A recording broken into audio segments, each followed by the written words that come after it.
Welcome to On Texas Football. Time for lunch with the coach. I'm Bobby Burton, joined by Coach Bob Shipley and Coach Bryan Erwin. Each and every week, we talk to the coaches, hear what they have to say. Coach Shipley, I tell you what, Longhorns coming off a win and a bye. Georgia goes and takes care of business at Mississippi State this weekend. Your thoughts on what Texas needs to be focused on heading into this week? Well, I'll tell you, Georgia was very impressive to me. Very impressive. They got some sacks they hadn't been getting, and they had 2 in the first half after having only 8 all season long up to that point. Yeah, they're going to give us all we want and more. I promise you they will.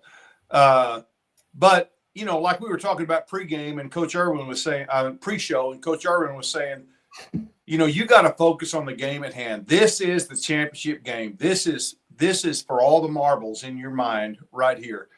And so that's how you have, you know, I think hopefully they've been working, and Sark will continue what he started to put together last week or 2 weeks ago against Vanderbilt, and build upon that. But you have to be totally focused on this. You're not thinking about Arkansas. You're not thinking about A&M. You're totally focused on this will make or break our season. That's how you have to go into this game, in my opinion. Hey, Bryan, your thoughts on that kind of mentality, because we were, to Coach's point, we were talking a little in the pregame before we came on, and you had some interesting thoughts on it. Yeah, just what Bob said and alluded to. It's coaches have a really unique ability. I know Bob would agree with this, and I know this is where Sark and his staff are right now. Coaches have a unique ability just to really zero in on the task at hand. And Arkansas is not even being thought about. Texas A&M is not even being thought about.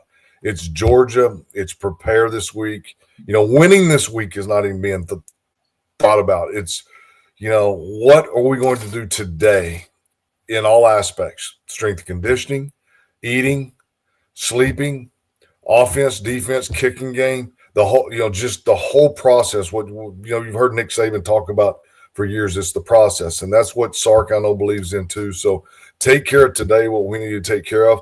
Then tomorrow, let's take care of that. And then the next, and all those things add up and add to the process. And then we get to game day on Saturday. And that's when, you know, you put it all together and go try to win the game. But this is it. I mean, to me, this is the must win. Again, this is just my opinion. I think we have to win this week. If we lose this week, I would say we're probably done, because we're going to fall in the rankings again. You know, how far can you fall and still make your way back up into that top 10 or 11, knowing that there's going to be a group of 5 team being thrown in there and things like that. So I think we've got to keep winning, win this week, total focus on this week. And like Bob said, this is going to be tough. I mean, going into Georgia, night game, they're very physical. We talked about it all the time, right, Bobby, on these shows, how physical Georgia is, their championship pedigree.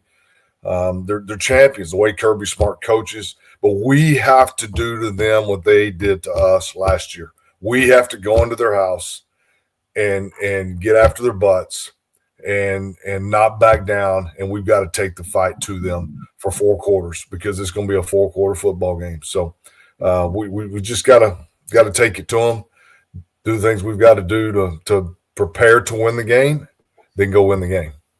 Very difficult team, to your point, Bryan, going to Georgia. And I agree with you, by the way. I think it's going to be hard.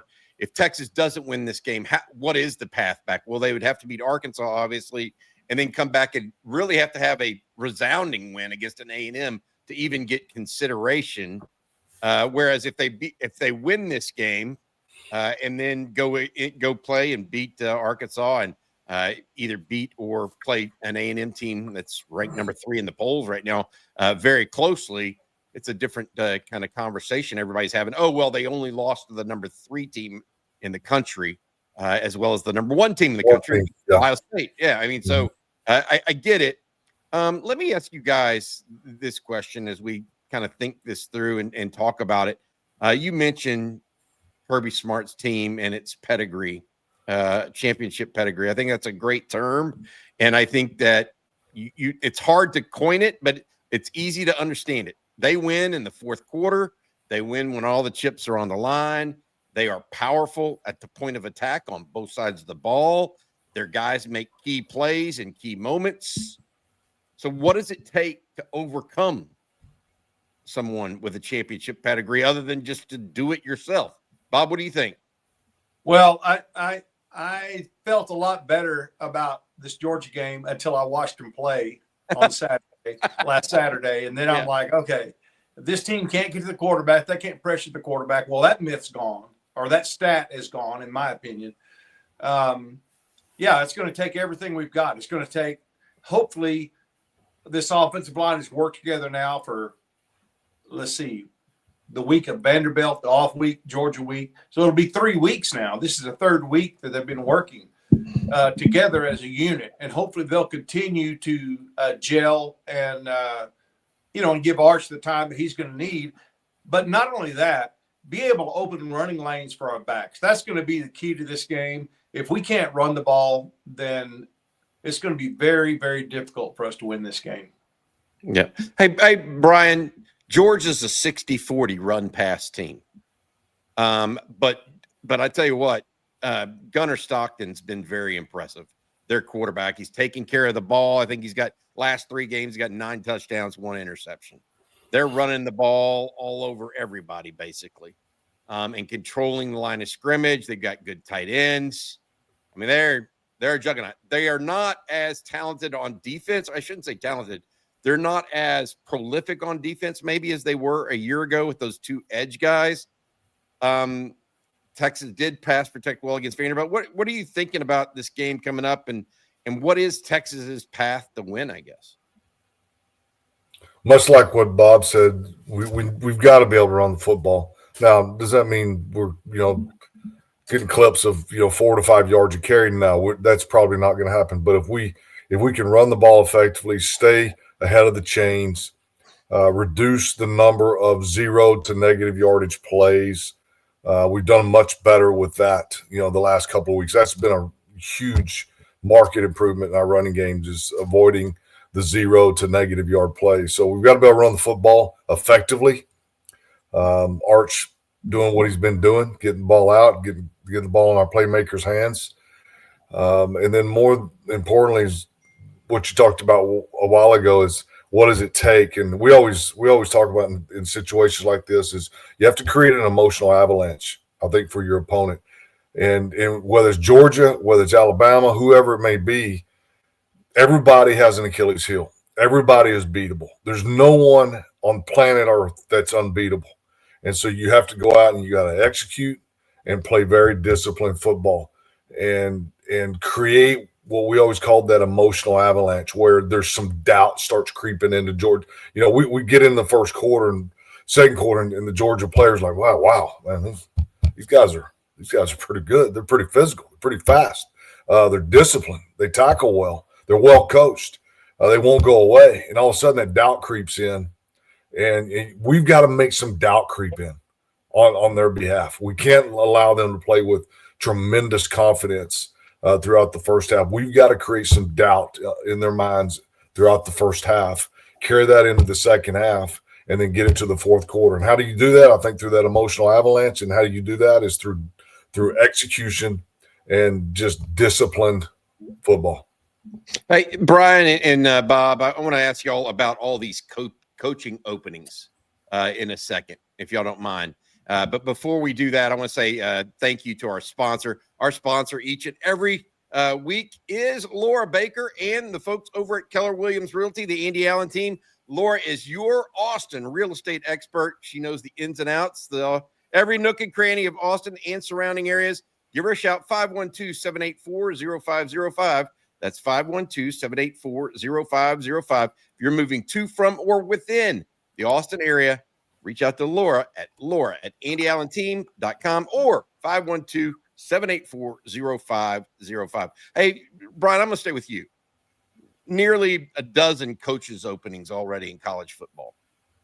Good, bad for the sport. What is your take on that as a whole right now? Yeah, I don't see it being good for the sport. It's just so much pressure, on these guys and these programs and these boosters because of the amount of money being thrown around and the NIL and the portal and the timing of all that stuff. And so there's just a lot of pressure on everybody because the money is where it is. I think people are making unsound decisions both on the front end and the back end from a financial standpoint. I was talking about it a little bit this weekend. These jobs are opening up, and okay, we've got, let's just say 8. I don't know exactly how many, but 8 pretty prominent jobs. Mm-hmm. How many guys can we list? Like a list of guys that we're saying, hey, I like this guy to be my head football coach. I think the list is about 3. Yeah. So who are they going to go hire? Who these are prominent jobs. So who are they going to go get that you can really have a lot of trust in and a lot of credit? Because these big programs that are open, you got to hire someone that's got credibility now, not somebody that can build their credibility. They can't build their credibility and learn on the job. They've got to come in with credibility so they can hit the ground running in recruiting and establishing that credibility with the current roster. So I don't see a number of guys that are out there that have the resume to take over these programs. Who's LSU going to hire? Who, especially in the wake of some of the political stuff that's gone on down there. Who's Florida going to hire? Lane Kiffin's the linchpin, right? Well, what if Lane Kiffin does what he probably should do and just stay right where he's at? And then what? Now who's Florida going to hire? Who's Penn State going to hire? So I think a lot of these guys like Signetti, Matt Rule, I think they're smart. I think they're just like, you know what? I'm at a place I like. I'm at a place I've built some relationships, and I've got an anchor here, and I'm getting paid very, very, very well.